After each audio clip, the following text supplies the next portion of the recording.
Have you ever wondered why some companies succeed while others fail? Often, the answer is a powerful business strategy. Think of it as the secret playbook for a company. A business-level strategy is simply a clear plan for how a company will compete in its chosen market.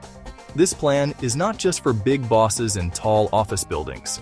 It is a vital concept for anyone who wants to understand how the business world truly works. Learning these principles is like learning the rules of a game you are about to play. It gives you a massive advantage. Understanding strategy is crucial for students. It helps you see the bigger picture behind business decisions. Why does one company slash its prices? Why does another spend millions on a Super Bowl ad? These are not random actions. They are calculated moves based on a well-thought-out strategy. By learning the frameworks of strategy, you gain a new lens to view the world of commerce. The first step in crafting any strategy is to look outside your own doors. You must understand the environment where you will compete. This is called external analysis. A great place to start is by examining the industry as a whole. You need to ask some fundamental questions. Is this industry growing, shrinking, or staying the same? A growing industry is like a rising tide that lifts all boats, making it easier for everyone to succeed. You also need to know how intense the competition is. Are there a few big players, or is it a crowded field of many small rivals? A powerful tool for this industry analysis is Porter's 5 forces. This framework helps you understand where the power lies in your industry. The 5 forces are the threat of new entrants, the bargaining power of buyers, the bargaining power of suppliers, the threat of substitute products or services, and the intensity of rivalry among existing competitors. For example, if it is very easy and cheap for new companies to enter your market, the threat of new entrants is high, which can drive down profits for everyone. After you have a good sense of the industry, you must zoom in on your direct competitors. Who are they and what are they up to? You need to become a detective. Study their products, their prices, their marketing, and their reputation. What are they known for? Are they the low-cost leader, or do they offer a premium product? By carefully analyzing what competitors do well and where they are weak, you can find openings. Finally, you need to understand the market and its customers on a deeper level. Not all customers are the same. Once you have a clear picture of the outside world, it is time to turn the spotlight inward. A successful strategy must be built on what your company can actually do. This process is called internal analysis. It starts with a frank and honest assessment of your company's resources and capabilities. What are your assets? Tangible, factories. Tangible, equipment. Tangible, cash reserves. Intangible, brand's reputation. Intangible, patents you hold. Intangible, the unique culture of your team. A helpful way to organize this internal look is by using the value chain framework. Value chain diagram, inputs, process, outputs. The value chain maps out the key activities to create and deliver a product or service. These activities split into 2 types. Primary activity, manufacturing. Primary activity, marketing. Primary activity, sales. Primary activity, customer service. Support activity, human resources. Support activity, technology development. Support activity, procurement. Examine each link to find where you create value or waste resources. Patterns of strengths and weaknesses emerge. Strength, something your company does well that helps it compete. Example strength, a highly efficient manufacturing process that keeps costs low. Weakness, an area where you are at a disadvantage compared to competitors. Example weakness, your marketing team is understaffed. Example weakness, your technology is outdated. Be honest. Overestimating strengths or ignoring weaknesses leads to failure. Use a simple SWOT.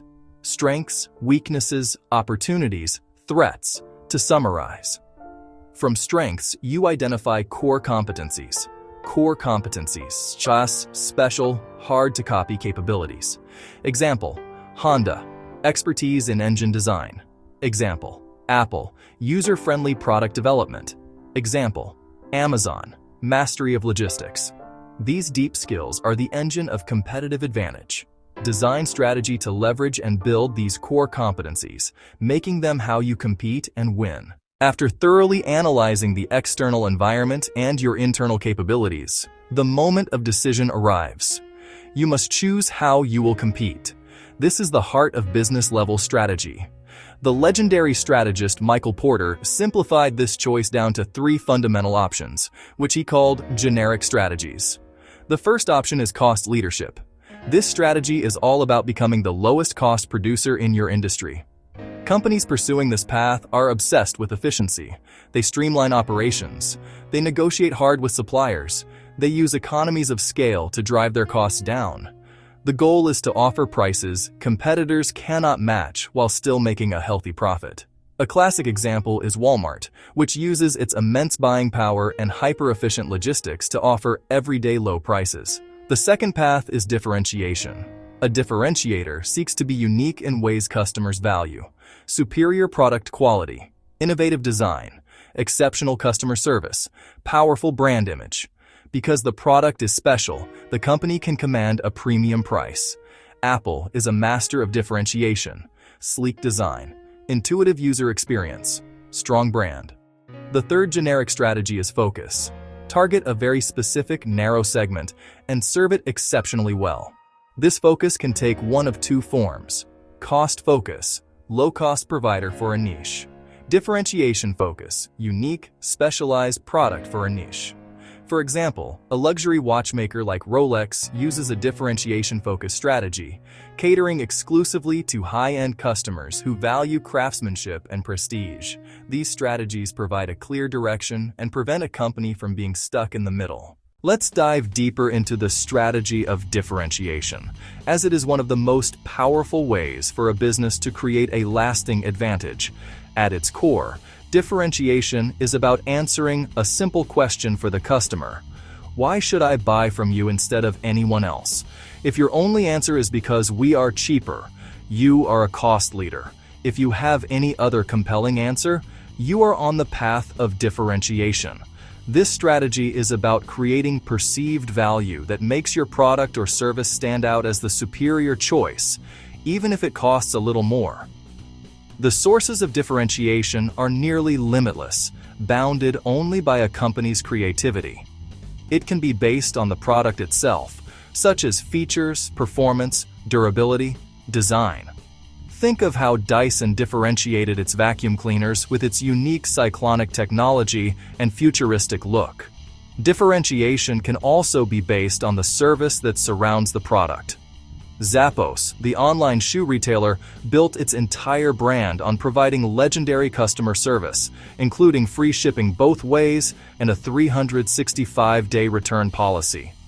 This created a loyal customer base that was less concerned with price. Brand image is another potent form of differentiation. Companies like Nike, Coca-Cola, when you buy their products, you are not just buying a shoe or a soft drink.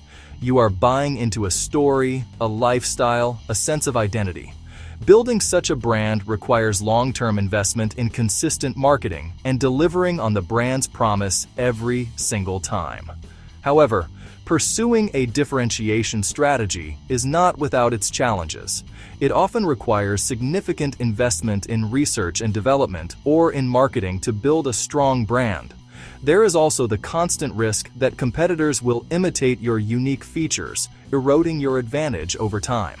Therefore, a successful differentiator must always be moving, innovating, finding new ways to add value for the customer.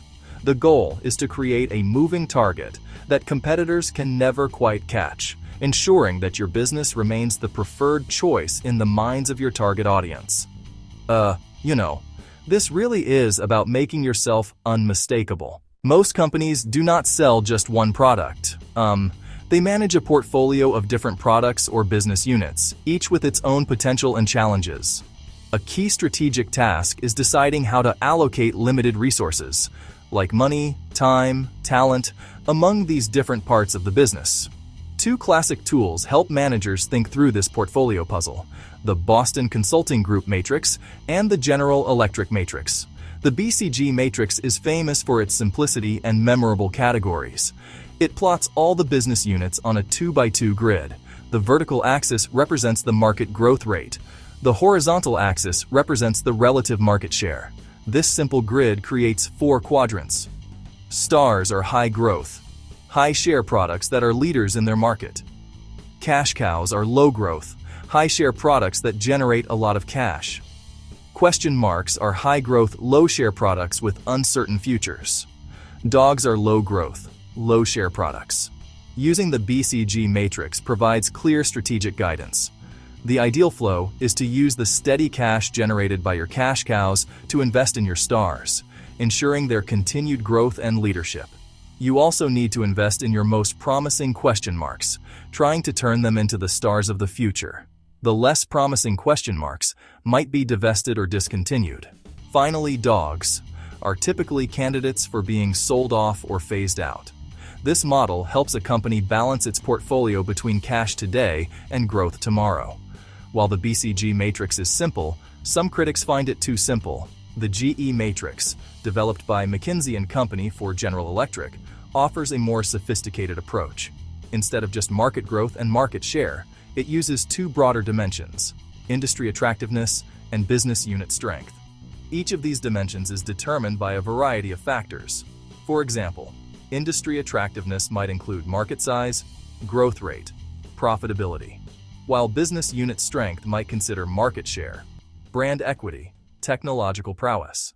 While Porter's generic strategies provide a foundational choice, another useful tool called Bowman's strategic clock offers a more detailed view of competitive positions. Developed by Cliff Bowman and David Faulkner, it plots price versus perceived value. The clock is a circular diagram with 8 positions. One side of the clock shows strategies focused on low prices.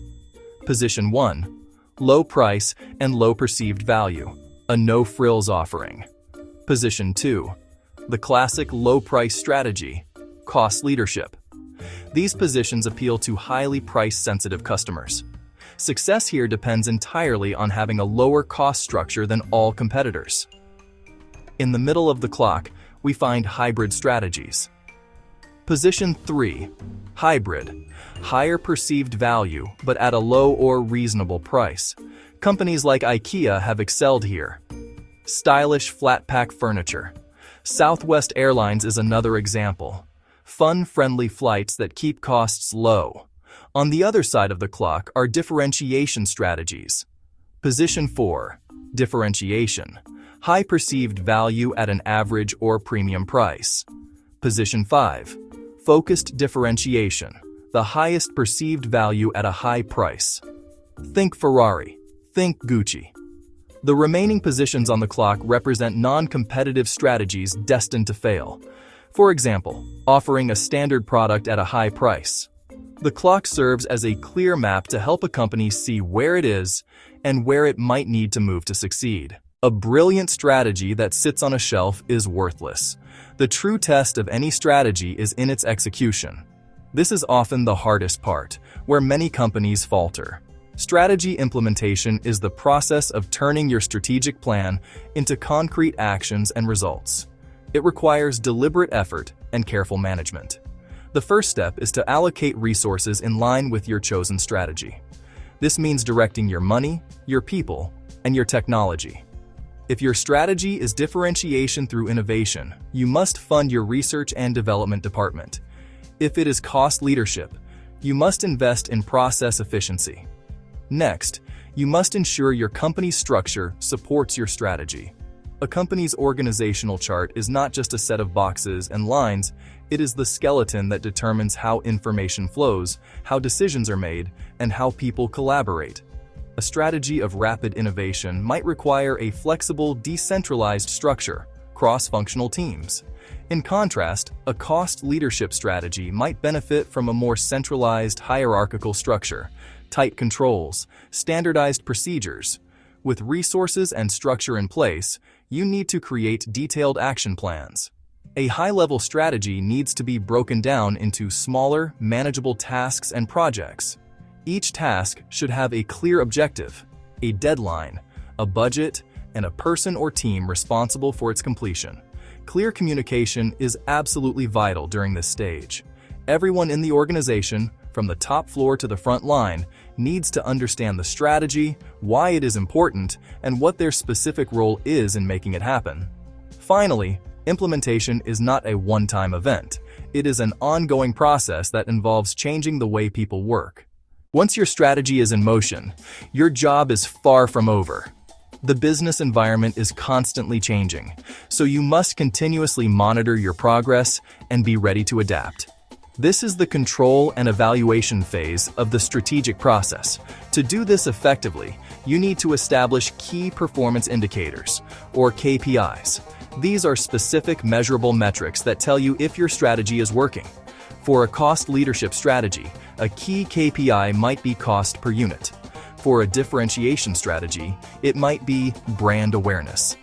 For a differentiation strategy, it might be customer satisfaction scores. Regularly tracking these KPIs allows you to see what is working and what is not. You should set up a rhythm of review, whether it is monthly, quarterly, or annually, to analyze the data and discuss the results. This is not about finding blame. It is about learning and improving. If a KPI is off track, you need to ask why. Is the original assumption wrong? Has the market changed? Was the implementation flawed? No strategy, no matter how brilliant, is perfect forever. The market will shift. New competitors will emerge. Customer preferences will evolve. Therefore, a key part of strategic management is being flexible and adaptable. The data from your KPIs will act as an early warning system, signaling when a change in course is needed. A good company is not afraid to adjust its tactics or even pivot its strategy in response to new information. You must manage the strategy, not just let it run on autopilot. Finally, a crucial part of this process is managing risk. Every strategic plan carries inherent risks. A competitor might launch a surprise product. A key supplier could go out of business. A new technology could disrupt your entire industry. Proactive risk management involves identifying these potential threats ahead of time, assessing their likelihood and potential impact, and developing contingency plans to mitigate them.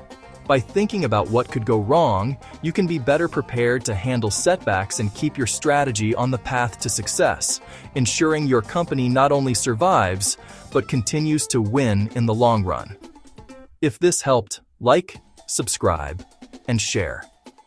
Download the free strategy cheat sheet linked below and keep learning to think like a strategist.